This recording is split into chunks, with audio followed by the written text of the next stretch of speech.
iQOO அவங்களோட flagship சீரியஸான iQOO new சீரியஸில் இப்போ புதுசாக நியூ 11 அப்படிங்கிற ஃபோன் இப்போ லான்ச் பண்ணியிருக்கிறாங்க. இன்றைக்கி இந்த ஃபோன் எப்படி இருக்குது அண்ட் இந்த ப்ரைஸ் ரேஞ்சில் இந்த ஃபோன் நீங்கள் கன்சிடர் பண்ணி பார்க்கலாமா அப்படிங்கிற கம்ப்ளீட் டீட்டெயில்ஸ் இந்த வீடியோ நீங்கள் தெரிஞ்சுப்பீங்க.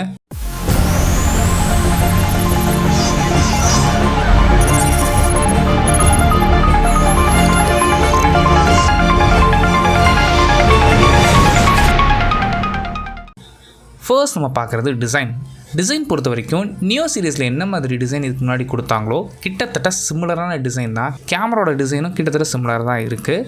இங்கே பேட்டர்ன்ஸ் மட்டும் கொஞ்சம் சேஞ்ச் பண்ணியிருக்கிறாங்க. இந்த கிரேடியன்ட் பேட்டர்ன் எப்படி இருக்குது, உங்களோட ஒப்பீனியன் என்ன அப்படிங்கிறது கீழே கமெண்ட் பண்ணுங்கள். நியூ 11ஓட சைஸ் பொறுத்த வரைக்கும் உங்களுக்கு 6.82 இன்ச்சஸ்க்கான 2K ரெசல்யூஷன் யூஸ் பண்ணியிருக்கிறாங்க. இங்கே இன்னொரு ஹைலைட் பாயிண்ட் அப்படின்னு பார்த்தீங்கன்னா இங்கே LTPO AMOLED display.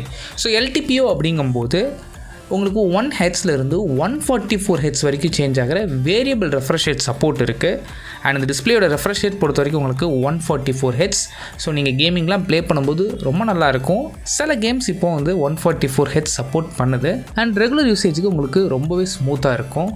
And pixel டென்சிட்டின்னு பொறுத்த வரைக்கும் உங்களுக்கு 2K ரெசல்யூஷன் கொடுத்துருக்கிறதுனால இங்கே 510 பிக்சல்ஸ் பெர் இன்ச் நல்ல ஷார்ப்பான டிஸ்பிளே. லோ லைட்டில் யூஸ் பண்ணும்போது எந்தவித டிஃபிகல்ட்டிஸும் இருக்காமல் இருக்கிறதுக்காக இங்கே 2592 ஹெர்ட்ஸ்க்கான PWM டிம்மிங் ஆப்ஷன்ஸும் சப்போர்ட் இருக்குது. அண்ட் டச் சாம்பிளிங் ரேட் பொறுத்த வரைக்கும் உங்களுக்கு 3200 ஹெர்ட்ஸ்க்கான டச் சாம்பிளிங் ரேட். அண்ட் இதோட ரெஸ்பான்ஸ் டைம் பொறுத்த வரைக்கும் உங்களுக்கு 25.4 மில்லி செகண்ட்ஸ் டச் ரெஸ்பான்ஸ்னு சொல்லியிருக்கிறாங்க. ஸோ நல்ல ஃபாஸ்ட்டான டிஸ்பிளேவாக இருக்க போகுது. நெக்ஸ்ட் இந்த ஃபோனை யூஸ் பண்ணிக்க ப்ராசஸரை பொறுத்த வரைக்கும் இங்கே எப்போவுமே நியூ சீரியஸ் ப்ரீவியஸ் ஜென்ரேஷனோட ஃப்ளாக்ஷிப் ப்ராசஸர் தான் யூஸ் பண்ணுவாங்க. ஸோ அப்படி பார்க்கும்போது இந்த ஃபோனில் Snapdragonோட 8 Elite யூஸ் பண்ணியிருக்கிறாங்க. இந்த ப்ராசஸரை சப்போர்ட் பண்ணுறது உங்களுக்கு 16 GB வரைக்கும் LPDDR5X RAM ஆப்ஷனும் அண்ட் உங்களுக்கு 1 TB வரைக்கும் UFS 4.1 ஸ்டோரேஜ் ஆப்ஷன்ஸும் அவைலபிளாக இருக்குது. உங்களோட யூஸ்க்கு ஏற்ற மாதிரி நீங்கள் எந்த ஸ்டோரேஜும் சரி ரேமும் சரி நீங்கள் சூஸ் பண்ணிக்க முடியும். பர்ஃபார்மன்ஸ் பொறுத்த வரைக்கும் நீங்கள் யோசிக்கவே வேண்டாம். கரண்ட் டேட்டில் எந்த ஒரு அப்ளிகேஷனாக இருந்தாலும் சரி தாராளமாக அதெல்லாம் ஹேண்டில் பண்ண முடியும். கிராஃபிக்ஸாக இருக்கட்டும் சரி, இல்லை கேம் பிளே ஃப்ரேம் இன்டர்போலேஷன் பெட்டராக இருக்கணும் அப்படிங்கிறதுக்காக இங்கே iQOOட ஓன் சிப்செட்டான Q2 சிப்செட் இங்கே யூஸ் பண்ணியிருக்கிறாங்க. அண்ட் நீங்கள் கேம் ப்ளே பண்ணும்போது உங்களுக்கு பர்ஃபார்மன்ஸ் இன்னுமே பெட்டராக இருக்கணும் அப்படிங்கிறதுக்காக இங்கே 8K வேப்பர் சாம்பர் யூஸ் பண்ணியிருக்கிறாங்க. இதனால் தேர்மல் மேனேஜ்மெண்ட் பெட்டராக இருக்கும். நெக்ஸ்ட் இந்த ஃபோனோட கேமராஸ் பொறுத்த வரைக்கும் இங்கே டியூவல் கேமரா செட்டப், அதாவது ப்ரைமரி ஷூட்டர் உங்களுக்கு 50 மெகா பிக்சலுக்கான 1/1.56 இன்ச்சஸ்க்கான பெரிய சென்சார் யூஸ் பண்ணியிருக்கிறாங்க. இந்த சென்சாருக்கு ஆப்டிக்கல் இமேஜ் ஸ்டெபிலிஷன் சப்போர்ட்டும் இருக்குது. அண்ட் கூடவே இதோட அப்பேச்சர்னு எடுத்துக்கிட்டிங்கன்னா f1.88. செகண்டரி சென்சார் இங்கே 8 மெகா பிக்சலுக்கான அல்ட்ரா வைட் ஷூட்டர். இதோட அப்பேச்சர்னு எடுத்துக்கிட்டிங்கன்னா உங்களுக்கு f2.2 கொடுத்துருக்குறாங்க. அண்ட் ஃப்ரண்ட் ஃபேஸிங் கேமரா பொறுத்த வரைக்கும் இங்கே 16 மெகா பிக்சலுக்கான ஃப்ரண்ட் ஃபேஸிங் கேமரா. அண்ட் இதோட அப்பேச்சர் பொறுத்த வரைக்கும் f2.45. நெக்ஸ்ட் இந்த ஃபோனில் யூஸ் பண்ணியிருக்க பேட்டரி.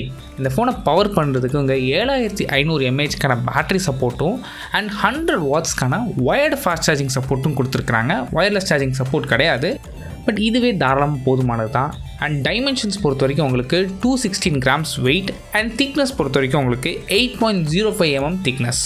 அண்ட் அடிஷ்னலாக இந்த ஃபோனில் உங்களுக்கு IP68 அண்ட் 69க்கான dust and water resistance support இருக்குது.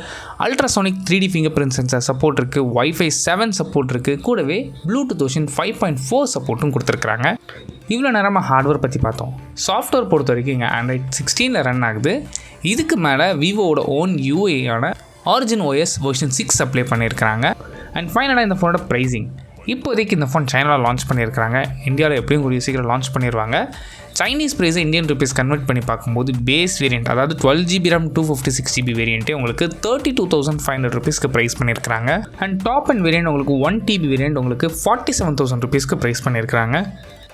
அண்ட் இந்தியா லான்ச் ஆகும்போது எப்படி ஒரு 35,000லேருந்து 37,000 லான்ச் ஆகிறதுக்கு நிறைய சான்சஸ் இருக்குது. ஸோ இந்த ப்ரைஸில் இந்த ஃபோன் வாங்கலாமான்னு கேட்டிங்கன்னா, அண்ட் இந்த ஃபோன் யாருக்கான ஃபோன் அப்படின்னா உங்களுக்கு பர்ஃபார்மன்ஸ் தான் ரொம்ப ரொம்ப முக்கியம். மீடியா கன்சம்ஷன் நல்லா இருக்கணும் அப்படின்னு நினச்சிங்கன்னா தாராளமாக இந்த ஃபோன் வாங்கலாம். கேமரா யூஸபுளாக இருக்கும், பெரிய லெவலில் எதிர்பார்க்காதீங்க.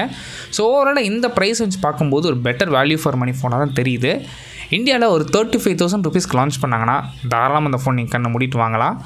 இந்த ஃபோன் பற்றி உங்களோட ஒப்பீனியன் என்ன அப்படிங்கிறது கீழே கமெண்ட் பண்ணுங்கள். தேங்க்ஸ் ஃபார் வாட்சிங்.